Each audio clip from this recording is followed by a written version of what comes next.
Welcome to our podcast. This is Friends on Fire. I'm Mike. I'm a lifelong devotee of financial independence. I even wrote a book about it. And I'm Maggie, a newer convert, but just as passionate, especially on the intersection of minimalism and financial independence. We're one and the same. We are two like-minded friends who believe that talking about money with your friends and family opens the door to financial well-being. The Friends on Fire podcast is about dispelling myths, building financial acumen, and sharing your financial independence journey with the people you care about. This is Friends on Fire. Hey, Mike. Hey, Maggie. What's going on? Welcome back from vacation.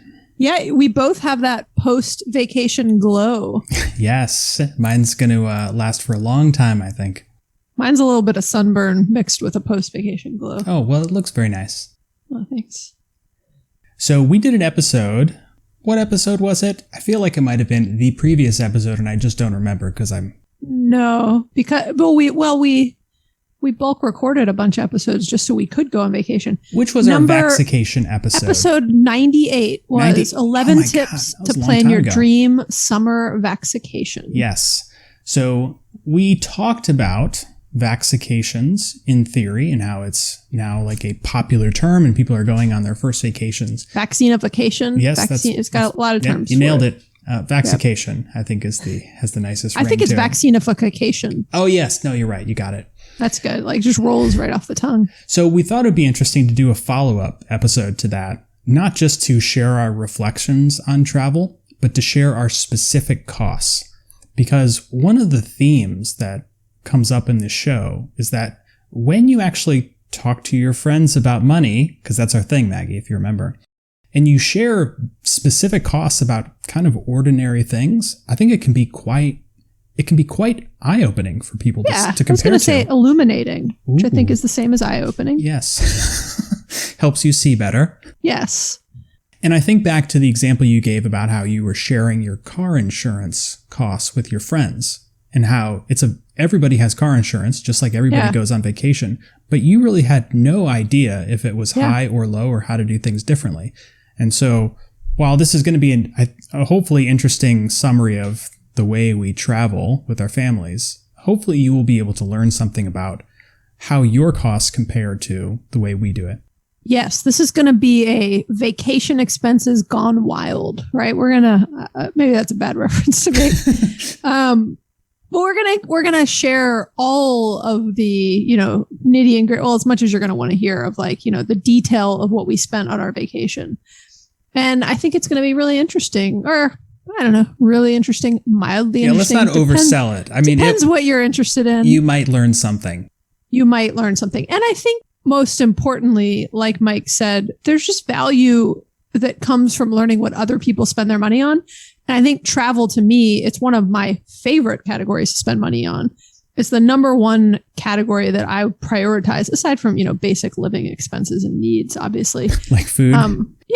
Food. But it's super important to me. I will spend more on when I'm traveling than I will on the types of food I'll consume, right? And so, and I think travel in general, it's a spend category that very few people ever have regrets on. The only time I've had regrets on travel, Mike, is when I see what you spend and realize ways that like you or Julia from GeoBreeze Travel, when I hear how people travel hack something, I'm like, oh, I don't want to tell you what I spent on flights because it's embarrassing. And so I think I say that as in like hearing what other people spend, it motivates you to realize that there's, justified of, it just costs a lot to travel sometimes. But then B, that there are ways you can cut back and different creative ways you can have savings, cut back in some areas, splurge in others, which we'll talk about. And seeing those examples, I think, makes us all make more intentional decisions. And one of the things that we talk about regularly on the show is that you and I, Maggie, we don't feel like we are sacrificing anything in our lifestyles. And that is something that extends into our travels too. And so when we run through all these details, you and I both, and our families both, had an awesome time on these trips and didn't spend a ton of money. And so hopefully can be a little bit of an inspiration or a reminder to people that you don't need to spend a ton of money to have a great time on vacation. Yeah. But at the same time, feel free to splurge in lots of areas, which we'll talk about. So you don't need to. Did you just contradict the entire point of this podcast? No. You know, this is one of the number one areas I believe some splurging is worth it. But you can't splurge in every area, which we'll talk about. You got to make, just like life in your broader budget, you got to make trade-offs on what's really important to you. And you'll hear as we go through things, there's certain things that we each splurged on. And there's other areas where we were a little bit more, budgeting in our approach of what we spent. All right. So let's get into the details, Maggie. So you went on vacation first, right? Yes, Where did you go? How long? Why don't you tell us that?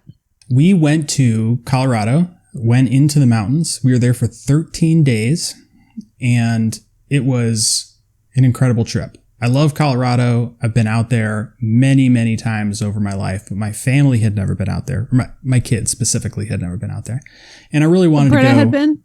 Britta has been. She's been skiing there a few times.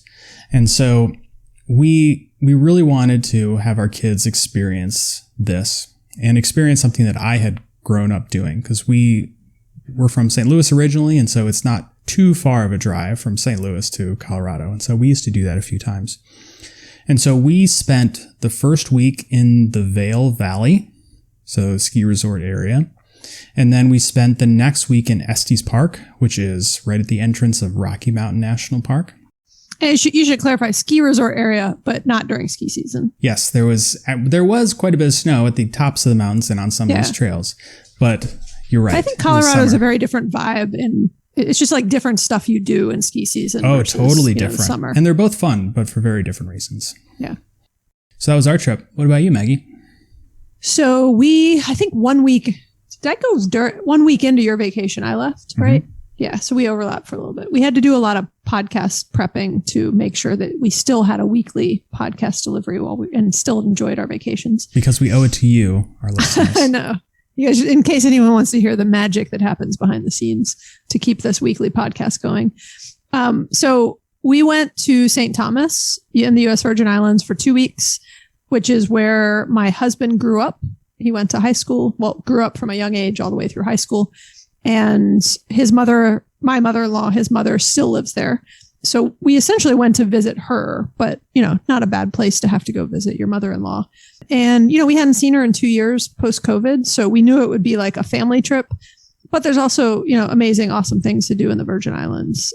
So it was like an interesting trip because it wasn't like your kind of typical vacation in many ways, but it was a 2 week vacation. And gosh, we were gone for, you said 13 days. I think we were gone for 12 or 13 days, two full weeks, and then the weekend in between.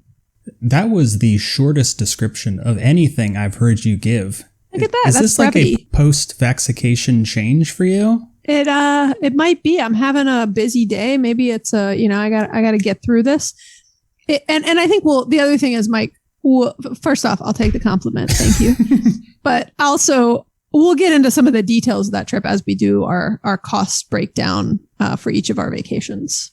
So I just wanted to keep people in suspense. I was worried you picked up a case of brevity on your maybe on the islands. Who knows? We'll see. All right, so let's talk briefly about our experience travel during what is still a pandemic. I was a little nervous about it. We were obviously comfortable enough to travel, but everything was basically, it was like the pandemic was over, honestly. Like, we wore our masks when we took Marta, the train in Atlanta, down to the airport. The airport and the planes require you to wear masks. Our kids are perfectly okay with it. We wore our masks, and then when we got to Colorado, there were no masks required for people who were vaccinated. Everything was open. There were no restrictions, effectively. I mean, it was kind of weird for like the first 24 hours, and then we were over it, and we're like, this is back to normal. Pandemic's over. That's so interesting. I didn't even think about the pandemic angle on the difference between our vacations. And we've not had this conversation, you and I, even yet. But my experience was totally different. So the travel, from a pandemic standpoint, travel was the same. Obviously, we've flown, my husband and I have flown recently. And so we knew the drill with, masks and everything else. Kids are used to wearing them at school. They don't care. They just want snacks and their screen time during the plane rides. They're good. So we were very kind of used to it normal, and it wasn't a big issue at all. When we got to St. Thomas, I was actually impressed by the extent of the COVID protocols that are still in place. So we couldn't, a couple of things. One, the National Guard, we had to have COVID tests to even get into the country. And the National Guard was standing there taking your results, and you had to pre-register and do all this other stuff, but they were verifying them. They were doing temperature checks. And it was very, very intense. And I actually heard from my mother-in-law that there are some people that had gotten like arrested for faking COVID tests and trying to get into the country. Wow. So they're not messing around, which I think is great. But then all across the island, every single business you went into had there was this one business I went into a couple of times, and it had a sign that was like hanging in the open doorway, but it was hanging at face level. So you had to like move your head and like bob and weave to get around the sign. And I thought the placement was so funny because it was the standard like government sign that said no mask, no service, and said like, you cannot come inside. Every business that was inside said that and enforced it. I saw them telling people, to often like younger people, that they had to be like, you can't come in here, you're not wearing a mask, and that people would leave. But it was heavily enforced. See, my brevity's already gone, Mike. I could tell you're getting bored with this. Heavily enforced to the extent is like when we did some boat charters, which I'll talk about, we couldn't go to the BVIs because the BVIs were still closed to tourists. You could only, you couldn't go there for like day trips. You could only go there for like multi-night charters. And apparently it's a huge pain in the butt to even do what you have to do, and super expensive to get through the kind of hoops for that. The volume of people that was out was like pre-pandemic, like everything was sold out, super crowded. You had to book in advance. But the mask wearing was heavily enforced by the government and by every business that I went into. Obviously, when people are outside, a lot of people, were not wearing masks. But no, it's interesting that Colorado is so different than the Virgin Islands. As horribly as the U.S. handled a lot of stuff about the pandemic, the vaccine rollout has been world leading. And so case numbers in Colorado and the U.S. specifically have been down to nothing. And so it's again, a pretty safe place to travel, but not in the rest of the world. Let's talk about the costs of all of our travel. Okay. So you and I track all of our expenses on a daily basis. And so the same goes for our trips. We track it in no differently. So we're going to go through by category and cover how much we spent on each of these. I have a little confession to make, Mike. Did you make this shit up? I can see it because you rounded these numbers. I gave specific numbers and you just gave rounded numbers. I didn't make it up. I just was like, what was the point in saying, like 597? So because it's exact. I don't know. I think you're lying now. But that's not that wasn't my confession. What's your Slow point? Your roll. My confession is I have been very loose / not tracking my expenses this year. What? I know. I feel like I could feel you. This is one of our things, Maggie. You have to walk the walk if you're going to host this podcast. This is the cobbler's children. Well, here's the thing. We do talk about this. I don't think people need to track their expenses their entire life. I track my net worth. I think that's very important. I think I've compared this before to tracking calories, right? When I'm like putting on weight and trying to like trim myself up or something, get ready for swimsuit season, I might track my calories and I might be like trying to get in good shape, but I don't need to track my calories year round. And so I got to like a decent place of where I felt good about our spending level. And we've been loosely keeping an eye on it. And we track stuff in Mint. We talk about stuff monthly. We will look at how much our eating out is in Mint and say like, let's not eat out anymore this month or whatever. But I'm not as religiously tracking it as or meticulously tracking it as I did in 2019 and 2020. But didn't we have a goal of reducing our expenses, which requires you to track it? We did. And I will for like my annual thing, I will catch up. I've just not been on it like month to month. Okay. I will let this slide. Okay. So anyways, for this, earlier this morning, I went into Mint and I was starting to add everything up by category on this Post-it manually. Okay. So we got both yours and Greg's expenses. Yes. We keep all of our stuff in Mint together. Okay, yes. Good. I'm just going to add 25% to whatever. Don't add 25%. This is very accurate. The only caveat on mine, which I could say in every category, is we stayed with my mother-in-law and she treated us to a number of things while we were there, which was lovely and very kind of her. So I'll highlight those things when I go through of like why something was lower. Yeah. Okay, good. Let's get into it. Airfare. I used Southwest points and paid $45 to fly out to Denver. Enough points for your kids too. Wow. Impressive. I have millions of points, Maggie. With Southwest. Oh, wow. With everybody. Just from all your no, credit not cards. just from Southwest Total. But just from like mainly from credit card signups, yeah. not credit from cards, like day-to-day usage. Promotions, all kinds of bonuses. Wow, yeah, good for you. Been doing this for a long time. I have not been doing this for a long time in the travel hacking space. So I spent $2,000. And if you would like the exact math, since you seem to call me out on my, you know what I didn't include in this? What? Oh, the exact cost of our flights were $1,935 to be exact. Okay, with Delta. Thank you. Direct flights with Delta. What this doesn't include, actually that didn't cost us any money, is on the way to St. Thomas, we just got the Delta Reserve card recently, and we splurged and used our guest passes to get the kids into the lounge. And I'll tell you what, those kids are never going back to try. They loved it. It was like it might have been one of the, like, aside from seeing their grandmother they hadn't seen in 2 years, it was like the highlight of their trip. They were just like they've never seen a free buffet before, just like free food, free drink. They just loved it. We purposely went to the airport early. We were nervous about just that, like, security lines are long, and they weren't. And then we had like 2 hours in this lounge, and it was just like the highlight of the kids' day. That's awesome. Yeah. So that was included in my $2,000. Okay. So one thing to add about my flights, even though I only paid $45 in cash and used points, we had like a 6-hour delay on the way back, and we got $800 of vouchers. Oh, that's nice. At the end of this, I will give you my total expense and then also the total less this $800 that I got back. Yeah, I sometimes don't mind when I'm not in a huge hurry. Mm-hmm. I'll take the cash for vouchers any day. Definitely. Or the vouchers for a delayed flight. Yeah. And what's funny is if it was like me waiting 6 hours by myself for $200, I'd be like, I'm not really sure this is worth it.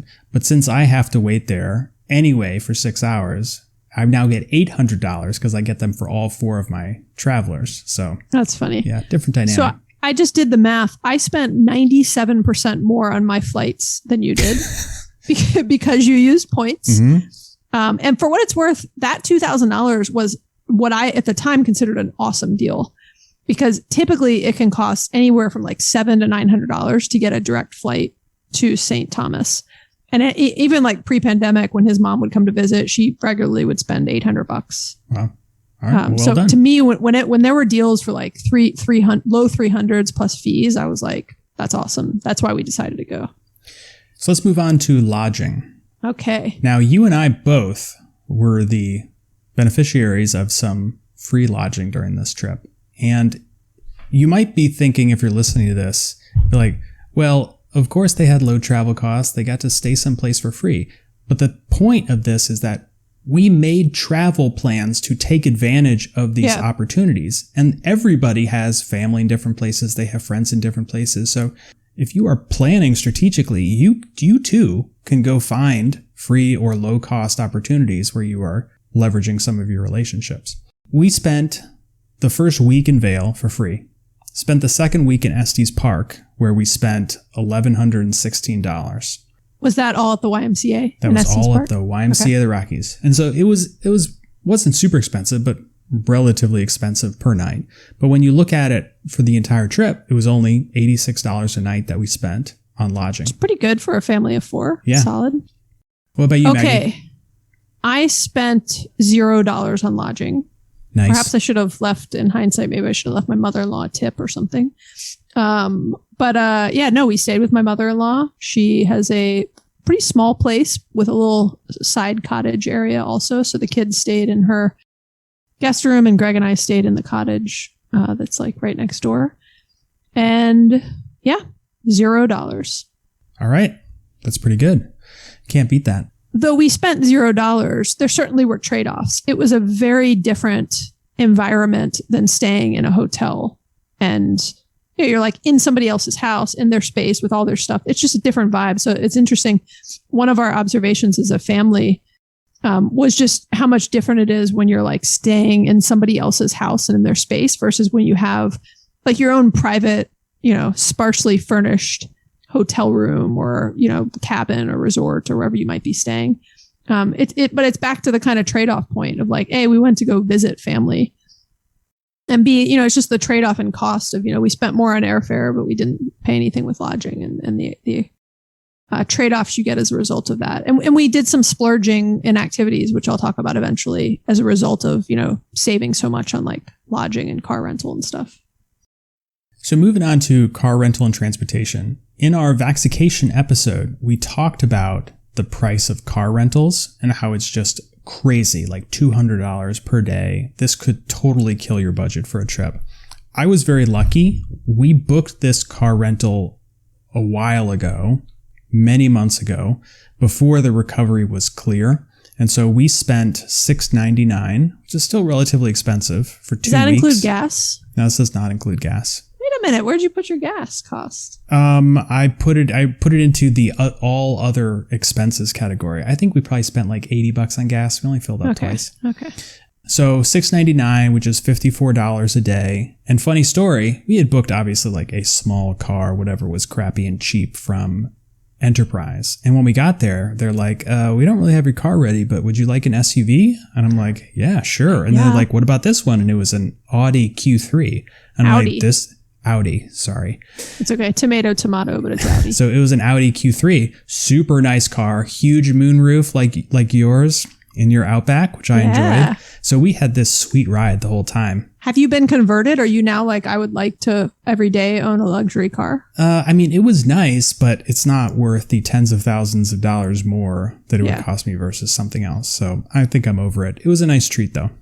Yeah, that's nice. They must have known who you were. I called ahead and was like, look, this dude could really use an upgrade. He's been slumming it in his 2003 Ford Explorer for a while. So well, thank you, Maggie. You could just do him a solid. That'd be great. All right. What about you? I spent $0 on rental car. Nice. Second category where I beat you. Not that this is a competition. We're all winners in the end. But I did spend $144. So to whoever, you're claiming that I didn't give you exact numbers, $144 on various ferry rides to and from St. John, which is another small island in the U.S. Virgin Islands. They're expensive. The ferry ride prices are much higher than they used to be. Yeah, but still, you don't need a car rental, and that can be a very strategic decision for the destination you want to go visit. If you don't need to pay for transportation around where you're going, you can save a lot of money. Yeah, agreed. All right, moving on to food. This one actually surprised me when I tallied it up. For 2 weeks, we spent $653, which is a little bit more than what we normally spend in a month on our normal food and dining when we're in Atlanta. So this is $50 a day, which is $4.19 per person per meal. So I like to calculate this. That you did the math. I like to calculate this and track it every year just to make sure I'm on track. We typically spend about $2 per person per meal in our normal day-to-day lives. And so this was a pretty big splurge for us. This is double our spending per meal. Well, I don't think you could compare it to your normal everyday lives. What if you compared it to other vacations when you've done this calculation? I have not done this calculation for other vacations that I can remember, but that is interesting. Because that feels like a more, fair comparison. Yeah. So in your first place, the condo in Vail, I assume you had a full kitchen and everything, which helped. Did. In the second place, did you have a kitchen? We did. Okay, that's nice. I always love that. Like when I'm on vacation, that I can like go to the grocery store and like cook like I'm at home, because I often prefer to. I like to eat out some, but I prefer to do that. Another important question, Mike. Okay. Was there an Aldi nearby? There was not an Aldi nearby. Yeah, bummer. When we went to Florida last summer, the most exciting part was when we rolled into town and I passed an Aldi. I was like, there's an Aldi here. I had no idea, where there are and aren't Aldis. So this is also a consideration when making your trip planning. Yes. Find an Aldi. Like a good example is in St. Thomas, the food is ridiculously expensive. I knew that from going there a long time ago. It's the same thing on St. John. It's all imported. It's this island. Like it's just expensive to get stuff there. And so everything is so severely what I consider overpriced is the wrong term, because they're building in, their cost into it. But it's so overpriced to what I'm used to spending that there's certain things where I was just like, no, I'm good. I don't need that. But ultimately, this is a big category where our cost was about $600. And a couple things on that. That's not in any way accurate to what we ate. Greg's mom had already done a lot of grocery shopping and did grocery shopping when we weren't with her. So she was covering that. And we cooked at home. I mean, she cooked like amazing vegan meals for us and the kids 80% of the time. So we ate at home a lot and we weren't even paying for the groceries. So that $600 out was, I think we did pay for like one grocery trip that we were on and some eating out. I'm not exaggerating. $200 of that $600 was at ice cream vendors. So there was a particular ice cream place we went to in St. John that we went to twice. It was each serving, whatever order was over $10. That was the cost of it. Things are really, really expensive there. It was this like really cute, it's called Irie Pop. And Irie stands for something in Jamaican, like happy or happiness, something like that. Are we going to go through every single place that you ate at on this trip? No, but now I want to look up what Irie means. Irie. While you are doing that. Because I kept calling it Erie and Greg was like, no, it's Irie. While you are doing that, I think it is fair to point out that, having your parents pay for stuff is perfectly okay. It does not mean you are cheating. Well, no, I agree. But what I think is interesting is like you can't, when we talk about comparing, like getting a baseline of what other people are paying for things, nobody should go to St. Thomas and expect that they're going to feed a family of 5 for $600 for 2 weeks. You can't feed a family of 5 at the grocery store, just eating at home for 1 week in St. Thomas. The prices are so ridiculous compared to the States. The point of this is that the costs in different categories will fluctuate dramatically depending on what type of trip you're doing, and you can use those offsets to pay for other things that are great. Yeah, totally. Like I've had trips where I splurge on an amazing oceanfront resort and I don't have any car costs because I'm not leaving the place the whole time, right? And like other costs, there's no excursion costs because I'm not going anywhere. And so, it's just very different. But for those who were really curious, Irie is chiefly a Jamaican word and it means like nice, good, or pleasing. So anyways, there's this place called Irie Pops. We loved it. It was all vegan ice cream too, but it was, and the kids didn't even like notice or care. Yeah, it had sugar in it, so they didn't mind. Yeah, but I'm not kidding. When I just added up our expenses, I was like, what? That's another ice cream shop? That's every time we took like 6 people out for ice cream, somehow our bill was like $50 or $60.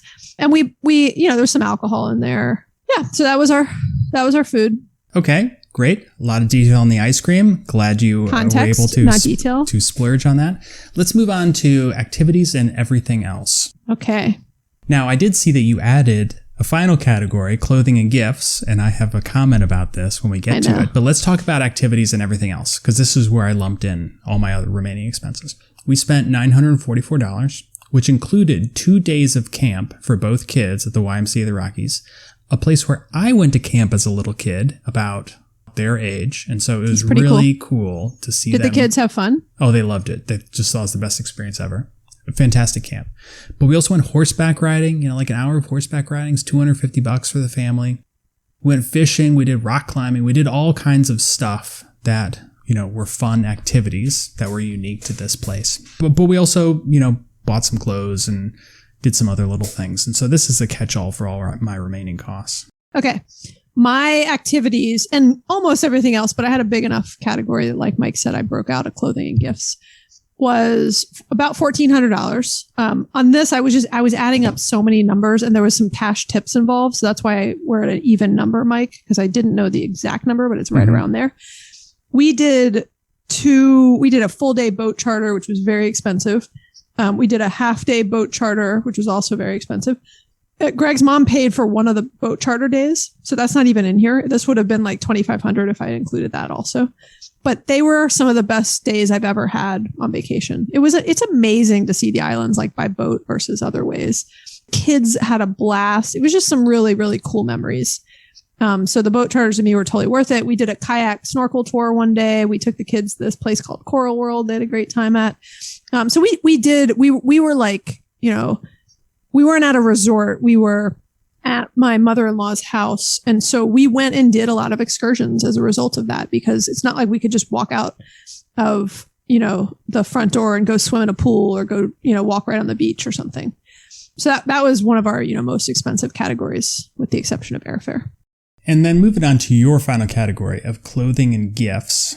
We had clothing and gift purchases. So we bought a couple t-shirts. We also started doing something with our kids, which I did growing up, which was the trip gift program. So each kid gets to pick out one thing that reminds them of the trip that they love, and we buy it for them. I like how you call it the trip gift program, like it's a formal program. It was a formal everything was a formal program when I was growing up. Everything. Oh, okay. I like it. And so it sets the expectation that there will be one gift and not gifts at every single store we go to. Is there a price limit? No, but they are small enough where they don't want anything expensive. They don't understand the difference. And is it meant to be like, not necessarily like a tchotchke touristy thing, but it might be like, I really want this jacket and I need a new... It could be a jacket. Okay. For both of them on this trip, it was a stuffed red fox, which is an animal that lives in the Rockies. And so they both got these little stuffed animals and they loved them and they still sleep with them even, a couple weeks after the trip. Does this program extend to the adults also or just the children? It does extend to the adults. Oh. I bought a t-shirt. Okay, nice. And Britta did not find anything in time. Aw. Yeah, it's okay. You are not required to get Is there a rebate on this program where you could like rain check it for a future trip to add to your... I have not considered that, but I will. If I were Britta, I would put in an appeal to say I would like this. I'll let her know. Now, I do have to admit something about What? Additional clothing purchases. I had to buy a new pair of hiking boots. Now, what happened? Do you remember? Because you sewed the soles on your hiking boots. Yes, so we did that. Glued them. We did that Instagram post where we did that contact cement, and I put the rubber soles back on. Those held perfectly. Oh, that was still great. What started to happen was from there's a rubber sole, then there's like the base of the shoe, and then there's the part that goes around the sides and the top, and that started to tear apart and break. And so I didn't have any contact cement. I'm not sure I could have fixed it. I was like, I can't get 5 miles up into a mountain and have my shoes fall apart. Yeah. And I knew I needed to buy a new pair. And so we went to REI. I found a great pair on sale, used some of my REI dividend. How much were they? Including tax, I paid $108 for a new pair of Merrells. And that includes your dividend too. Mm-hmm. Yeah. You mean you took the dividend out of that 108? Right. I had like $17 left. Well, I mean, there's an opportunity cost of like what you could have spent your dividend on. Okay, so it was like $120. I'm just joking. You didn't like have any trouble breaking them in or anything while you were on the trip? Okay, nice. Yes, I did need to buy a pair of boots. Okay, so that was not in your summary, but whatever.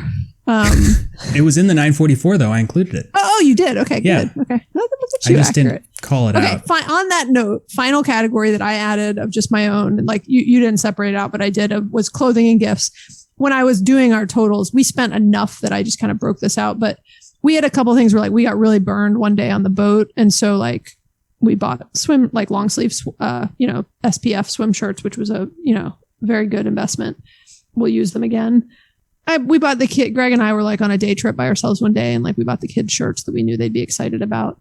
And then we bought some alcohol for friends. Like there's really good alcohol prices in the Virgin Islands. There's no taxes on them, and so for a couple, like one of our neighbor was watering our vegetable garden for 2 weeks, and that's like a lot of work. And so we got him a thing of alcohol. So anyways, we spent like a decent amount of money on alcohol. So that total was $350. All right.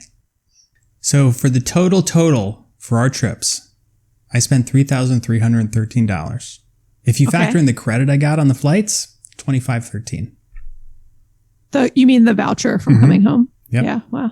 Which I've already used. In my opinion, you should. Oh, I was going to say you should factor that into your savings on a future trip. I would not subtract it against this trip. So let's call it $3,300. Yeah, but that would be like saying I already factored in using points. And so if I use points, I don't count the cash. So if I use vouchers, I should use it. Either way, semantics. You're right. You're right. My point was not that we don't need to debate the accounting rules on our game here. I know. That was more my thing. Okay. Like, we're close enough. Okay. But your trip without the credit was $3,313. Yeah. $2,513 with the credit for those keeping track. Yes. Mine was $4,494. I said, let's call it $5,000 as I left with a few hundred in cash, and I'm not really sure where that went. I kind of tried to estimate it into our boat charter tips and some other things. But yeah, we spent about $5,000 on our trip, all in. Not too bad. $2,500 a week. Yeah, and for a family of 5, that's not bad, in my opinion, for a pretty high cost of living location. I mean, had we had to pay for lodging in a rental car, that would have been like a, I don't know, $10,000 vacation. Yeah.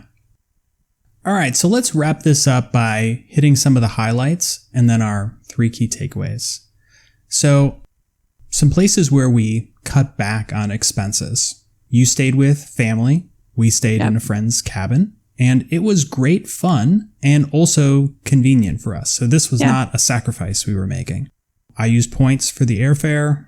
You went to a destination that didn't require a rental car. And so these are all things that we were able to avoid expenses on. And I think we both ate at home a lot. We did. Which cut down on our food costs very significantly. Yeah. A big family eating out all their meals is thousands on a vacation. And we both spent, well under one. We spent closer to like what we spend at home on food. Yeah. Okay, but where do we splurge on the flip side? I think a little bit on food. Well, for you, yeah. You didn't spend close to what you spent at home because you spend so little. Sometimes I'm like, I don't know when you guys eat out or where you're eating out, but it rarely happens.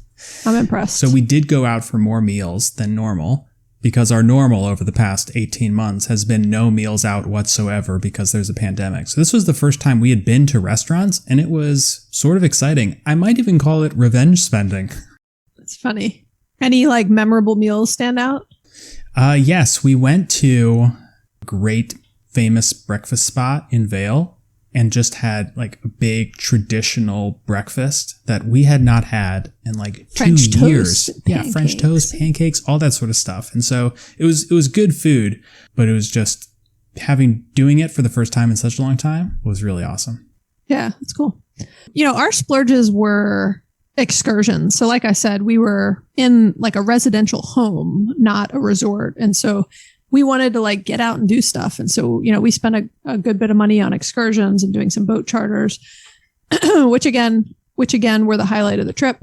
And, we bought some nice alcohol for some friends. We spent a lot of money on ice cream. And then we treated my mother-in-law and her partner to like a nice dinner, pretty fancy, nice dinner the last night we were there. It was pretty expensive. And so what's next for our travels, Maggie? So we have this tradition where we have 3 kids, and on their 10-year-old birthday year, or like around their 10th birthday, they get a solo trip with both of us and them. So just them, wherever they want to go. Boy, I had to put some terms and conditions on the wherever they want to go, Mike, because I'd be like, no, it's is it the contiguous? Contiguous. That's how contiguous U.S. They're trying to go all over. They're trying to like leave the country. I'm like, look, this is a long weekend, guys. And then they're like, we go to Hawaii. I'm like, stop it. Like pick a state that's, easier. So anyways, they get a 10-year-old trip. We have 2 kids turning 10 this year. So we've got their trips that we've got to plan. We kind of like pick the dates and we got to start booking our stuff. So those are big ones for us coming up. And then my family, we're going to Maine and we're going to Asheville coming up. You're going to Maine like soon. I feel like you just got really back soon. from vacation. Yeah, now you're taking another vacation. And then you and I, Maggie, we're going to FinCon in September. Yeah, in Austin. I'm excited because it's our first FinCon, and I'm excited because I love Austin. Yeah, so. It's going to be an awesome trip. We're going to stay at the Kimpton there, which I love. So it's a great hotel. Yeah, fancy. And then I've got a really fun trip. My trip with all of my like best girlfriends from childhood got delayed multiple times because of COVID. We kept pushing it out. And this isn't really even our official trip, but we're actually going to Colorado in October together. So I'm super excited for that trip too. Yeah. All right. So let's wrap this up with our 3 key takeaways. Okay. Our first takeaway is, look, travel costs money, but it is a great category to spend in. Very few people ever regret the money they've spent on travel. I know a lot of people that regret spending money on many things, but I've rarely heard anybody say they regret money on travel and experiences. That being said, you can cut back in certain areas and splurge in others. Try to avoid splurging on everything because it is a vacation, because your costs are quickly going to get out of control. You will have a great time regardless. Okay, and number 3, hearing what other people spend their money on, like this recap of what we spent on our vacations, can really help you prioritize and justify your own spending and find different opportunities where you can be more intentional and perhaps actually spend more and splurge. And then other things where you might say, hey, I forget how much travel hacking can be really helpful, and I want to travel hack more. On that note, episode 83, Travel Hacking with Julia from Gia Breeze Travel, is a really good introduction to it. But just remember that there's value in, hearing what others are spending on things. So don't be afraid to ask or go to social media and listen to podcasts like this, because a lot of content creators in this space are very transparent about what they're spending. So thanks everybody for listening. If you've been challenged or inspired by what you've heard, please rate and review the show. You can also subscribe to make sure you never miss an episode. If you have any thoughts or questions, we would love to hear from you, and you can leave us a voicemail or text us at 404-981-3370, or you can hit us up on Instagram. Bye, Mike. Bye, Maggie. Thanks. Thanks. See you later.